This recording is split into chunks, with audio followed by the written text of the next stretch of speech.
Hello my dear student, स्वागत है आपके अपने YouTube channel PCM by Shivaji sir पर। माय डियर स्टूडेंट, जो है आज के इस वीडियो के लेक्चर में हम लोग जो है क्लास 12 की केमिस्ट्री को स्टार्ट कर रहे हैं। और आप लोगों को ये चीज पता होगा कि केमिस्ट्री के 3 मेजर पार्ट होते हैं, फिजिकल केमिस्ट्री, ऑर्गेनिक केमिस्ट्री और इनऑर्गेनिक केमिस्ट्री। तो इस लेक्चर में जो है हम लोग सबसे पहले फिजिकल केमिस्ट्री को स्टार्ट कर रहे हैं। और फिजिकल केमिस्ट्री में जो पहला लेसन है उसका नाम है सॉल्यूशन या विलयन, जिसे हिंदी में कहते हैं। ठीक है, तो सबसे पहले हम लोग बात करेंगे कि विलयन कहाँ किसे जाता है। तो आप लोग ये चीज पढ़े होंगे कि जब हम लोग पदार्थ क्या होता है, तो आप लोगों को पता है कि संसार की वे वस्तु में जिनमें मास होता है और जो स्थान घेरती है उसे हम क्या कहते हैं, पदार्थ कहते हैं। ठीक है, और पदार्थ को हम लोग क्या करते हैं, भौतिक गुणधर्म पे डिवाइड करते हैं। तो 5 प्रकार के पदार्थ होते हैं, ये चीज आप लोग पढ़े होंगे। और रासायनिक गुणधर्म पे हम लोग उसको डिवाइड करते हैं। तो उसमें जब रासायनिक गुणधर्म पे डिवाइड किया जाता है तो एक होता है प्योर, जिसको हम लोग शुद्ध पदार्थ कहते हैं, और एक होता है इम्प्योर या उसी को हम लोग क्या कहते हैं, मिक्सचर यानी मिश्रण कहते हैं। ठीक है, और मिश्रण की परिभाषा आप लोग पढ़े होंगे कि जब क्या किया जाता है, 2 या 2 से अधिक पदार्थों को किसी भी अनुपात में मिला दिया जाता है तो मिश्रण का निर्माण होता है। ठीक है, किसी भी अनुपात मतलब अनुपात फिक्स नहीं है। जैसे मान लीजिए जल है और चीनी है, अब उसका क्या कोई एक विलयन बनाया गया। विलयन मतलब सिंपल भाषा में हम लोग देहात में उसको क्या कहते हैं, जैसे शिकंजी टाइप बनाया जा रहा ना, तो शिकंजी बन रही है तो उसमें क्या होता है, कुछ लोगों को चीनी की मात्रा ज्यादा चाहिए तो उसमें क्या होता है कि जल में चीनी की मात्रा ज्यादा डाल दी जाएगी, और तभी वो, और उसके बाद कुछ लोगों को कम चाहिए तो उसमें चीनी की मात्रा कम। तो अपने शिक्षा अनुसार हम लोग चीनी की मात्रा कम या ज्यादा डाल के उन दोनों पदार्थों को, जल को और चीनी को आपस में मिला के हम लोग शिकंजी तैयार कर लेते हैं। ठीक है, तो वैसे ही इसकी परिभाषा हमने क्या बताया, 2 या 2 से अधिक पदार्थों को किसी भी अनुपात में आपस में मिला दिया जाए ना। अब किसी भी अनुपात में मिला देते हैं तो उसे ही क्या कहते हैं, मिश्रण कहते हैं। आप सवाल उठा कि विलयन किसे कहते हैं, लेकिन वहां पे मिश्रण आप लोग पता है कि 2 प्रकार का होता है, एक समांगी होता है और एक क्या होता है, विषमांगी होता है। अब समांगी और विषमांगी एग्जाम्पल आप लोग बहुत अच्छे से देखे होंगे, जैसे जल और चीनी है। अब जब जल और चीनी को आपस में आप घोल देंगे, अच्छे से घुल जाएगी, तो जैसे एक पात्र है, यहाँ पे हम समझा रहे हैं कि जैसे एक पात्र यहाँ पे है और इसमें हमने क्या लिया, जल ले लिया, जल यानी H2O, और चीनी हमने ले लिया C12 H22O11।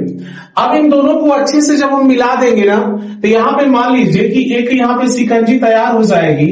और जब यह तैयार हो गई तो अब क्या करें, ध्यान से सुनिएगा। इस पात्र में से चाहे हम यहाँ जल और चीनी के मिश्रण को यहां से उठाएं, चाहे यहां से उठाएं और चाहे यहां से उठाएं, सब जगह इसके जो घटक होंगे ना बिल्कुल समान मिलेंगे और इसके गुणधर्म भी बिल्कुल हर जगह समान होंगे। घटक का मतलब होता है कोई पदार्थ किससे किससे मिलकर बना है। जैसे यह मिश्रण के घटक क्या हो जाएंगे, इस मिश्रण का घटक जल होगा और क्या होगा, चीनी होगा। तो ये जल और चीनी जब आपस में घोल दिया गया तो यह जो मिश्रण तैयार हुआ, इस मिश्रण को हम समांगी कहते हैं। तो समांगी मिश्रण का तात्पर्य होता है कि ऐसा मिश्रण जिसमें जो है हम लोग कहीं से उठाएंगे इस मिश्रण को तो सब जगह इस घटक की जो क्वांटिटी होगी, जो मात्रा होगी, यानी यहाँ पे संघटक इसके सब जगह क्या होंगे, समान होंगे। ये चीज आप लोगों को पता नहीं। लेकिन अगर विषमांगी मिश्रण होता है, जैसे विषमांगी मिश्रण का बात अगर हम करें यहाँ पे हम लोग, तो आप लोगों को इसी एग्जाम्पल में हम ले लें, जल है, इसमें जल भरा हुआ है, ठीक है, और साथ में इसमें हम रेत डाल दें। क्या डाल रहे हैं, रेत। अब जब रेत को इसमें डाल देंगे तो आप देखेंगे कि जल होता है ऐसे, और जब इसमें रेत डाला जाएगा तो धीरे धीरे रेत कहां चली जाएगी, नीचे, यानी नीचे रेत की क्वांटिटी ज्यादा हो जाएगी और जल ऊपर हो जाएगा। तो इसका मतलब क्या पता चल रहा है कि अगर आप बताइए कि जब ये रेत इसमें जल में हमने डाल दिया तो अगर हम यहां से उठाएंगे तो रेत की क्वांटिटी ज्यादा मिलेगी, और यहां से यदि उठाएंगे तो रेत और पानी की क्वांटिटी कुछ अलग मिलेगी, और यहाँ पे कुछ अलग मिलेगी। तो इस प्रकार के मिश्रण को हम क्या कहते हैं, विषमांगी मिश्रण कहते हैं। और समांगी का मतलब होगा कि इस पूरे पात्र में से हम कहीं से भी उठा लेंगे जल और चीनी का मिश्रण, सब जगह बिल्कुल एक जैसा होगा। ठीक है, तो यही बस समांगी और विषमांगी में अंतर होता है। और जो समांगी मिश्रण ही होता है ना, उसी को हम क्या करते हैं, विलयन करते हैं। क्या करते हैं, विलयन। अब यहाँ पे आई होप कि आप लोगों को बातें समझ में आई होगी, ये चीज क्लास 11th में आप लोग पढ़े होंगे। अब यहाँ पे विलयन की हम बात कर रहे हैं, ठीक है। तो विलयन की परिभाषा हमने क्या लिखा है कि दो या दो से अधिक पदार्थों को आपस में मिलाने से बने समांगी मिश्रण। कौन सा मिश्रण, समांगी। अच्छा, जो विषमांगी मिश्रण होगा उसे हम विलयन नहीं कहेंगे, जो समांगी मिश्रण होता है उसे विलयन कहेंगे। समांगी का मतलब हमने बताया कि कहीं से भी मिश्रण को उठा लिया जाएगा, सब जगह जो है वहां पे उस मिश्रण में जो जो घटक होंगे सबकी क्वांटिटी क्या होगी, सेम होगी ना, यानी वो घटक क्या होगा, बिल्कुल समान होगा और सब जगह उसका गुणधर्म भी बिल्कुल क्या होगा, समान होगा। तब आपस में मिलाने से बने समांगी मिश्रण को ही हम लोग क्या करते हैं, विलयन करते हैं। कौन सा मिश्रण, समांगी। जैसे एग्जाम्पल के माध्यम से हम लोग समझे। अब एग्जाम्पल अभी हमने बात किया था कि अब यहाँ पे ऐसे एग्जाम्पल सिंपल हम दे दें कि बताइए कि जब जल को आप जल में अगर हम क्या मिला दें, नमक मिला दें, तो बताइए यहाँ पे एक कैसा मिश्रण होगा। तो आप सबको पता है कि जब जल में नमक को मिलाएंगे एक समांगी मिश्रण बनेगा, और समांगी मिश्रण बनेगा इसका मतलब है कि यह विलयन का उदाहरण होगा, ठीक है। और एग्जाम्पल की अगर हम बात करें, जैसे जल है और साथ में एथिल एल्कोहल मिला दें हम लोग, ठीक है। एथिल एल्कोहल को अगर हम लोग मिला दें तो यह भी जो विलयन यहाँ पे मिश्रण बनेगा, यह भी मिश्रण कैसा होगा, समांगी मिश्रण होगा। और समांगी मिश्रण होगा इसका मतलब यह भी किसका उदाहरण हो गया, विलयन का उदाहरण हो गया। आगे अगर और एग्जाम्पल आप लेना चाह रहे हैं तो जैसे जल में हम लोग क्या करें, यहाँ पे चीनी मिला दें और चीनी से जो भी यहाँ पे मिश्रण तैयार हुआ ये भी क्या होगा, आप सबको पता है कि समांगी मिश्रण होगा। और समांगी है इसका मतलब इसे भी हम क्या बोलेंगे, विलयन बोलेंगे। परिभाषा को ध्यान से देखिए, दो या दो से अधिक पदार्थ। अच्छा, अधिक का मतलब क्या होगा कि जैसे इसमें अगर जल है, नमक है, अगर हमको मन किया तो इसमें हम क्या मिला देंगे, चीनी मिला देंगे, ठीक है। और मन किया तो इसमें नींबू मिला देंगे, एसिटिक एसिड CH3COOH, जितना चाहे उतना मिला सकते हैं। लेकिन हाँ, ये ध्यान रहे कि समांगी मिश्रण ही बनना चाहिए, ठीक है। तो जब इसको मिला दे तो दो से अधिक भी पदार्थ हो गए। लेकिन आप लोग बात को सुनिएगा, ये तो हो गया विलयन की परिभाषा। लेकिन हमारा सिलेबस क्या करता है कि हमको केवल ऐसे विलयन पढ़ना है, मतलब ऐसे समांगी मिश्रण को पढ़ना है जिसमें केवल दो घटक आपस में मिलाया जाए, दो से अधिक नहीं। परिभाषा तो दो भी मिला सकते हैं, विलयन को बनाने के लिए या समांगी मिश्रण को बनाने के लिए कम से कम दो घटक का होना अनिवार्य है, ठीक है। आप दो से अधिक भी घटक ले सकते हैं। ऐसे यहाँ पे आप देख रहे हैं कि जल में नमक हमने मिला दिया तो दो घटक का होना जरूरी है, कम से कम दो घटक होने चाहिए। दो से अधिक भी घटक हो जाएंगे तो कोई दिक्कत नहीं है, ठीक है। लेकिन हमारा सिलेबस कहता है कि हमको केवल ऐसे विलयन को स्टडी करना है जिसमें केवल दो घटक दिखेंगे, और ऐसा विलयन जिसमें केवल दो घटक होता है उसे बाइनरी सोल्यूशन या हिंदी में क्या कहते हैं, द्विअंगी सोल्यूशन कहा जाता है। क्या कहते हैं, द्विअंगी विलयन। द्विअंगी का मतलब यानी बाइनरी सोल्यूशन, और बाइनरी सोल्यूशन का मतलब जिसमें केवल कितने घटक होंगे, दो घटक होंगे। जैसे यहाँ पे आप देख सकते हैं कि यह आपको पता है किसका एग्जाम्पल हो गया, विलयन का एग्जाम्पल। तो इस विलयन में आप देख रहे हैं कितने घटक दिख रहे हैं, दो घटक, और उन घटक का नाम क्या है, जल है और क्या है, नमक है, यानी दो घटक है। तो इससे जो विलयन तैयार हुआ उस विलयन को हम लोग क्या बोलेंगे, बाइनरी सोल्यूशन, या हिंदी में क्या कहेंगे, द्विअंगी घटक, मतलब विलयन कहा जाए, ठीक है। तो आई होप आप लोगों को विलयन की भी परिभाषा समझ में आई होगी। अब हम लोग क्या पढ़ेंगे, हम लोग केवल इस पूरे चैप्टर में द्विअंगी विलयन की लगभग बात करेंगे, ठीक है। तो अब यहाँ पे हम बात करेंगे द्विअंगी विलयन का जो घटक होता है। तो अब उसको ऐसा तो है नहीं कि केवल हमेशा हम लोग इसी एग्जाम्पल को लेके चलेंगे, जल और नमक का, तो हम बोल देंगे हाँ जल और नमक, जल और नमक। ऐसे विलयन के बहुत एग्जाम्पल हो सकते हैं कि जिसमें दो ही घटक होगा, तो उन सबका एक कॉमन नाम रखा जाता है कि हाँ अगर कोई चीज ऐसे है तो उसको क्या बोला जाएगा, कोई चीज अगर उसमें दूसरा घटक है तो उसको क्या बोला जाएगा, एक कॉमन नाम से जाना जाता है। और उसको आप लोगों को पता होना चाहिए कि हम लोग बाइनरी सोल्यूशन के घटक के बारे में पढ़ेंगे, यानी बाइनरी सोल्यूशन मतलब जिसमें दो घटक होगा और उन घटकों का नाम क्या होगा, एक घटक का नाम होगा विलायक और एक घटक का नाम होगा विलेय। विलायक मतलब सॉल्वेंट और विलायक मतलब सॉल्यूट होता है, ठीक है। तो उन घटकों का कॉमन नाम क्या होगा, विलायक और विलेय। यानी हमको पता है कि बाइनरी सॉल्यूशन का निर्माण होता है किससे, विलायक और विलेय से होता है, ठीक है। अब यहाँ पे विलायक किसे कहा जाएगा और विलेय किसे कहा जाएगा, ये बहुत इंपॉर्टेंट है, इस बात को पहले ध्यान से सुनना, ठीक है। ये देखिए पहली बात, मैं पूरे एनसीईआरटी की एक एक लाइन को पढ़ा रहा हूं, एनसीईआरटी के एग्जाम्पल को मैं लूंगा, इससे अगर कोई टॉपिक पढ़ा रहे हैं, अगर उससे संबंधित कोई क्वेश्चन एनसीईआरटी में दिया हुआ है तो उस क्वेश्चन को मैं पक्का उठाऊंगा, क्योंकि एनसीईआरटी इतनी अच्छी बुक होती है कि अगर एनसीईआरटी को अच्छे से पढ़ लिया जाए तो मुझे ऐसा नहीं लगता है कि बच्चा किसी अदर बुक को पढ़े और उसको हर एक चीज अच्छे से न समझ में आ जाए, ठीक है। तो मैं एनसीईआरटी की जो इंपॉर्टेंट लाइनें होंगी उसी सबको मैं उठा के यहाँ पे डिफिनेशन के रूप में लिखूंगा और उस हर एक बात को अच्छे से मैं समझाऊंगा, ठीक है। अभी आप लोग देखिएगा कि आप लोग जो यहाँ पे विलायक और विलेय में पहचान जो होता है, अभी कुछ चीजें कितना इंपॉर्टेंट तरीके से मैं बताऊंगा, ठीक है। तो यहाँ पे क्या है, सबसे पहले हम लोग जान ले विलायक किसे कहते हैं और विलेय किसे कहा जाता है, ठीक है। यानी ये चीज हम लोग जान गए कि विलेय किससे मिलकर बनता है, विलायक और विलेय से मिलकर बनता है। यानी विलेय के कितने घटक, दो, विलायक और विलेय। अब विलायक की परिभाषा क्या होगी, तो अब आप देखिए परिभाषा में क्या लिखा है, विलयन का वह घटक जो विलयन की भौतिक अवस्था निर्धारित करता है, जिसकी मात्रा विलयन में अधिक होती है, उसे क्या कहते हैं, विलायक कहते हैं ना। बिल्कुल एनसीईआरटी की लाइन बाय लाइन हमने उठाया है। यहाँ पे आप क्या कह रहा है क्वेश्चन, पहले समझिए परिभाषा। विलयन का वह घटक जो विलयन की भौतिक अवस्था निर्धारित करता है। भौतिक अवस्था का मतलब विलयन ठोस है कि द्रव है कि गैस है, यह बात कौन बताता है। विलयन की भौतिक अवस्था किस बात पे डिपेंड करती है, विलयन के किस घटक पे डिपेंड करती है। तो पहला ही क्वेश्चन आप लोग को याद होना चाहिए। यहां देखिए क्वेश्चन क्या पूछा जाएगा, यहां कहेगा, कोई क्वेश्चन पूछेगा कि बताइए बाइनरी सॉल्यूशन किसे कहते हैं।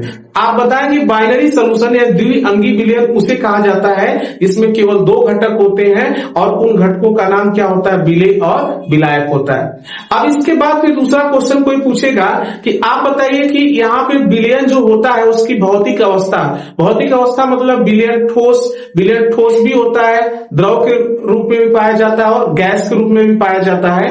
तो जो विलयन होगा उसकी भौतिक अवस्था, विलयन ठोस है कि द्रव है कि गैस है, यह किस घटक पे निर्भर करती है। तो आप लोग बताएंगे कि विलयन का जो भौतिक अवस्था होता है वो केवल विलायक के घटक पर निर्भर करती है, विलायक घटक पर निर्भर करती है। यानी विलायक या विलयन जिस घटक में होगा, जिस भौतिक अवस्था में होगा, 100% विलायक भी उसी भौतिक अवस्था में होगा। या उल्टा कर सकते हैं कि विलायक जिस भौतिक अवस्था में होगा, इसका मतलब विलयन भी उसी भौतिक अवस्था में होगा। इसका कहने का मतलब कि यदि विलायक ठोस है और तब विलयन 100% क्या होगा, ठोस ही होगा।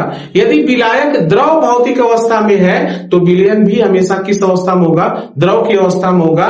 यदि विलायक गैस की प्रावस्था में है तो इसका मतलब विलयन भी किस प्रावस्था में होगा, गैस की ही प्रावस्था में होगा। तो ये चीज यही डिफिनेशन में कह रहा है कि विलयन का वह घटक जो विलयन की भौतिक अवस्था निर्धारित करता है। भौतिक अवस्था कौन बताता है, विलायक बताता है, और जिसकी मात्रा विलयन में क्या हो, ज्यादा हो, जिसकी मात्रा ज्यादा हो और जो विलयन की भौतिक अवस्था को बताता है उसी को हम लोग क्या करते हैं, विलायक करते हैं। अगर परिभाषा नहीं समझ में आई तो अभी एग्जांपल से और अच्छे से समझेंगे आप लोग, ठीक है।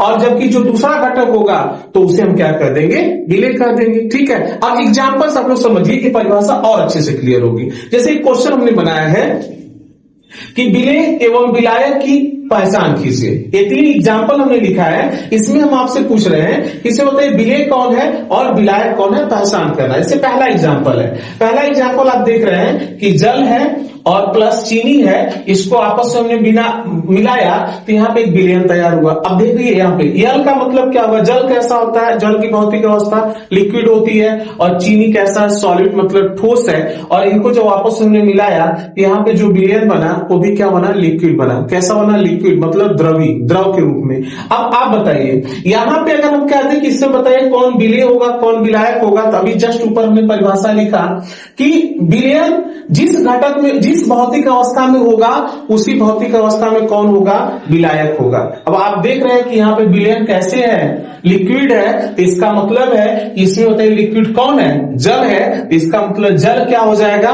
विलायक हो जाएगा, और जो बच गया उसे क्या बोलेंगे, विलेय बोलेंगे। एक तो पहचान करने का ये तरीका, सबसे पहला यही तरीका अपनाएंगे कि जो विलयन की भौतिक अवस्था होगी उस भौतिक अवस्था में जो घटक होगा वो 100% क्या होगा, विलायक होगा, मस्ट है, वही होगा, ठीक है। और उसके बाद जो दूसरा बच गया वह क्या हो जाएगा, जो है विलेय हो जाएगा। अगर ये इतनी सी बात अगर नहीं मिली तो फिर आगे क्या उसमें देखेंगे, या विलय में जिसकी मात्रा ज्यादा हो, अगर मान लीजिए कि कुछ ऐसे एग्जाम्पल मिल जाएंगे कि जिसमें दोनों घटक जो है एक ही फेज में हो, एक ही प्रावस्था में हो। जैसे मान लीजिए कि यहाँ एग्जाम्पल नीचे हमने लिखा है ना, अगर जल हो और एथिल एल्कोहल हो तो बताइए जल भी लिक्विड होता है और एथिल एल्कोहल भी लिक्विड होता है, और जो उससे विलयन बनेगा वो भी लिक्विड होगा। तो बताइए जो ऊपर वाली लाइन केवल इतनी सी है, क्या इससे हम लोग क्लियर कर पाएंगे कि जल जो है विलायक होगा कि एथिल एल्कोहल विलायक होगा?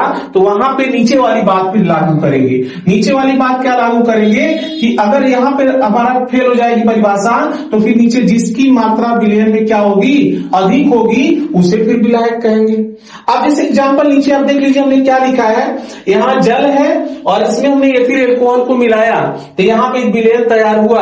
अब आपको पता है कि विलयन भी क्या है, लिक्विड प्रावस्था में है, यानी द्रव प्रावस्था में है, और एथिल एल्कोहल भी आप लोग जानते हैं कि वह द्रव प्रावस्था में होता है, और इसके बाद जल भी द्रव प्रावस्था में होता है। अब बताइए, जब ऊपर वाली बात अभी हमने क्या बताया कि विलयन जिस घटक में होगा, जिस भौतिक अवस्था में होगा, उसी घटक में विलायक भी होता है। अब बताइए, तो यह द्रव के रूप में है, तो यह दोनों भी तो द्रव के रूप में है। अब यहाँ पे आपको डाउट होगा कि सर ये भी तो द्रव है, ये भी द्रव है, तो हम किसको तब विलायक माने? अगर मान लीजिए यह कुछ अलग कोई होता है तो हम कह देते हैं जो द्रव के रूप में होता है उसको मान लेते हैं, लेकिन जब दोनों द्रव की अवस्था में है तो किसको फिर विलायक माना जाए? तो ऐसी स्थिति में हम लोग देखेंगे कि उस विलयन में किसकी मात्रा अधिक है। तो आप देख रहे हैं कि जो ये जल और एथिल एल्कोहल के मिलाने से जो विलयन बना है उसमें किसकी मात्रा अधिक दिख रही है, जल की, क्योंकि जल 10 ग्राम है और यहाँ पे एल्कोहल कितना है, 5 ग्राम है। इसमें किसकी मात्रा ज्यादा दिख रही है, जल की मात्रा ज्यादा दिख रही है। तो इसका मतलब है तब ऐसी अवस्था में हम लोग किसको विलायक मानेंगे, जल हो गया हमारा विलायक, और यहाँ पे एथिल एल्कोहल हमारा क्या हो गया, विलेय हो गया। आई होप कि अब आप लोगों की परिभाषा बहुत अच्छे से समझ में आई होगी, ठीक है। तो यहाँ पे आप बताइए इसमें कौन विलायक हो गया, यहाँ पे जल क्या हो गया, विलायक हो जाएगा, ठीक है, इस एग्जाम्पल में, और यह तब क्या बन जाएगा आपका, विलेय हो जाएगा। यहाँ पे हम लोग किसके आधार पे पहचान किए, मात्रा अधिक और कम के आधार पे, ठीक है। अब तीसरा एग्जाम्पल देखिए, अब फिर और एग्जाम्पल हमने बदल दिया कि अब यहाँ पे डाउट क्या हो गया। यहाँ पे आप देख रहे हैं कि यहाँ पे जल है, एथिल एल्कोहल है, उनको हमने मिलाया और यहाँ पे विलयन बना। चूंकि विलयन भी किस प्रावस्था में, लिक्विड है, एथिल एल्कोहल भी किस प्रावस्था में है, लिक्विड है, और यहाँ पे जो जल है ये भी किस प्रावस्था में, किस फेज में है, लिक्विड है। अब आप बताइए लिक्विड हो गया तो आप तुरंत कहेंगे अरे सर अब तो हम लोग देखेंगे किसी क्वांटिटी ज्यादा है किसी कम है, जिसकी ज्यादा वो विलायक और जिसकी कम वो विलेय। लेकिन यहाँ आप देख रहे हैं कि हमने यहाँ पे क्या किया, प्रावस्था सेम होने के साथ साथ यहाँ पे दोनों की क्वांटिटी भी हमने सेम ले लिया। 10 ग्राम इसको भी हमने ले लिया, 10 ग्राम इसको भी हमने ले लिया। अब बताओ कौन विलेय और कौन विलायक होगा। अब यहाँ पे बात बहुत इंपॉर्टेंट फंस गई कि अब बताइए फिर सर देख रहे क्वांटिटी भी सेम है, विलेय की तरफ प्रावस्था भी दोनों की सेम है। अब यहाँ पे हम किसको बताएंगे, तो एक इंपॉर्टेंट क्वेश्चन है और इसको आप लोग तब कैसे बताएंगे, ऐसी दशा में तब देखेंगे कि किसके मोलों की संख्या ज्यादा है विलयन में, और जिसका मोल ज्यादा होगा वो वही जो है क्या कहलाएगा, विलायक कहलाएगा। बात को ध्यान समझिएगा। 3 तरह से हम लोग पहचान करेंगे, और 3 तरह से पहला पहचान हमने क्या बताया कि पहले सबसे पहला चीज मिलाएंगे कि विलयन जिस प्रावस्था में है उसमें देखिएगा कि कौन सा घटक उस प्रावस्था में दिख रहा है, और जो घटक उस प्रावस्था में दिखा वही विलायक हो गया। इसके बाद दूसरी पहचान हमने बताया क्या देखेंगे, अगर मान लीजिए दोनों सेम प्रावस्था में घटक दिखेंगे तब क्या आप पहचान करेंगे कि देखिएगा कौन ज्यादा मात्रा में है तो वह विलायक हो जाएगा। लेकिन तीसरा चीज हमने क्या बताया कि आप देख रहे हैं कि जब विलयन में के जो घटक है वो भी सेम प्रावस्था में दिख रहे हैं और सेम मात्रा दोनों की है। आप देख रहे हैं दोनों की मात्रा 10-10 ग्राम है, और दोनों सेम प्रावस्था में, यह भी लिक्विड है तो ये दोनों भी लिक्विड है, तो यहां पे तब कैसे पहचान करेंगे? तब पहचान करेंगे कि विलयन में जिस घटक के मोलों की संख्या ज्यादा होगी वह विलायक होगा। ठीक है, यहाँ पे हम नोट बना के आप लोग मेरी बात को लिख सकते हैं कि जब क्या होगा कि यहाँ पे आप देख रहे हैं कि जो विलयन के घटक है सेम प्रावस्था में हो, एक ही प्रावस्था में हो और दोनों की क्वांटिटी सेम हो, तब वहां पे विलायक और विलय की पहचान कैसे होगी? जिसके मोलों की संख्या विलयन में ज्यादा होगी वह क्या कहलाएगा? विलायक, और जिसकी कम वह क्या होगा? विलेय। अब आप कहेंगे सर मोलों की संख्या क्या होती है? ये भी आप 11th में पढ़े होंगे, लेकिन घबराइए मत, हम हर एक डाउट को क्लियर करते हुए चलेंगे। आप लोगों को क्लास 11th का रिवीजन भी इसमें होता रहेगा और कोई डाउट नहीं बचेगा। ठीक है, तो यहाँ पे आप लोगों को पढ़े होंगे कि मोल बराबर क्या होता है? मास यानी द्रव्यमान बटे क्या होता है? अणुभार, मॉलिक्यूलर मास। ठीक है, अणुभार, ये सूत्र होता है। ठीक है, अब यहाँ पे मान ये जल का हमको क्या निकाला? मोल। मोल को स्मॉल एन से दिखा दिया जाता है, तो अब यहाँ पर जल का मोल निकाल लीजिए। जल के मोल को हम यहाँ पे स्मॉल एन और यहाँ पे H2, इसका मतलब जल के मोलों की संख्या। अब जल का द्रव्यमान कितना वहां क्वेश्चन दिया है? 10 दिया है, और अणुभार आप लोग निकालेंगे, आप सबको पता होगा कि जल का अणुभार कितना होता है? 18 होता है। ठीक है, अब इसको सॉल्व करेंगे। अब ऐसे ही हम लोग किसका निकालेंगे? एथिल एल्कोहल के मोलों की संख्या, तो यहाँ सिंबल में लिख दे रहे हैं, एक एथिल एल्कोहल के मोल को बता रहा है। तो इसके लिए सूत्र क्या है? द्रव्यमान बटे अणुभार, और आप देख रहे हैं कि इसका भी द्रव्यमान कितना है? 10, और इस एथिल एल्कोहल का जब अणुभार निकालेंगे आप लोगों को कितना आ जाएगा? 46 आएगा। अब आप लोग बताइए इन दोनों में बड़ा कौन है? बड़ा कौन है? आप देख रहे हैं इसका हर छोटा। जब अंश समान होता है तो जिसका हर छोटा होता है वह वैल्यू बड़ा होता है, वह भिन्न क्या होती है? बड़ी होती है। ठीक है, इसका मतलब हमको यहां से बात समझ में आ गई कि यहाँ पे H2O के मोलों की संख्या जो है एथिल एल्कोहल के मोलों की संख्या की तुलना में क्या है? ज्यादा है, और जिसके मोलों की संख्या ज्यादा, इसका मतलब वही क्या कहलाएगा? विलायक कहलाएगा, और जिसकी मोलों की संख्या कम वह क्या कहलाएगा? विलेय कहलाएगा। तो आई होप आप लोगों को जो है अभी हमने क्या बताया, विलयन की परिभाषा क्या होती है और विलेय और विलायक की पहचान क्या होती है। तो इतने अच्छे से मैंने ये चीज बताया कि आप लोगों को अब डाउट नाम का चीज ही नहीं रह गया होगा। अब इसके आगे जो है हम बात करेंगे। तो इस वीडियो में इतना ही, फिर अगली वीडियो में हम मिलते हैं आप लोगों को जो है इसी उत्साह उमंग के साथ। आप लोग जो है ज्यादा से ज्यादा लोगों को शेयर करिए और सब्सक्राइब चैनल को सबसे पहले कर लीजिए, और इसके बाद ज्यादा से ज्यादा लोगों को बताइए कि यहाँ पे कुछ अच्छा किया जा रहा है, तो जो है ज्यादा से ज्यादा बच्चे जुड़े, जिससे हमको भी लगे कि हम जो कंटेंट दे रहे हैं, जो आप लोगों को प्रोवाइड कर रहे हैं, कुछ अच्छा कर रहे हैं, जिससे हम और अच्छा करने का प्रयास करें। ठीक है, इस वीडियो में इतना, फिर मिलते हैं अगली वीडियो में। तब तक के लिए थैंक यू, धन्यवाद।